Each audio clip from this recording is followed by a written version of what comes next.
Avisto quincha e torrão num povoado em São Martim. Vejo um pedaço de mim extraviado noutra era. Fui morada, hoje espera, poetizando agonias, pois no museu destes dias não nos vale ser tapera.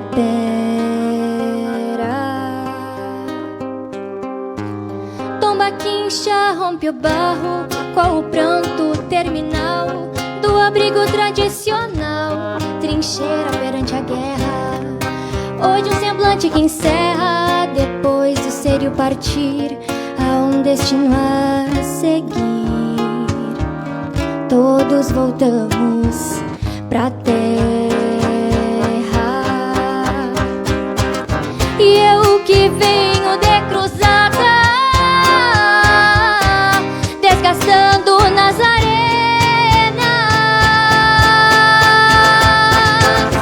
matrerei com as mesmas penas neste rancho a desabar. Tenho ausências no olhar e há uma sombra do verso. Me sinto mais que o universo quando me ponho a cantar. Essas cenas que me abrem consciência para o passado, para o mundo no outro lado, na querência de quem parte. Mais sincero será o mate, sem refugos por bandeira. A alma olha a porteira quando Deus faz o a parte.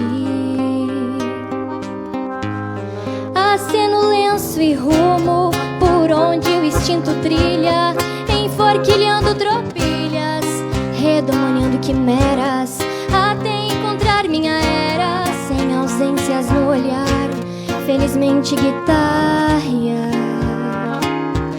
num grande céu sem tapera.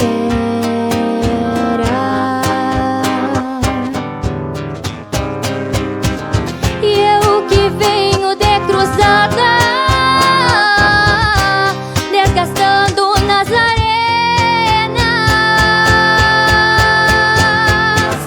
matrerei com as mesmas penas neste rancho a desabar. Tenho ausências no olhar e há uma sombra do verso. Me sinto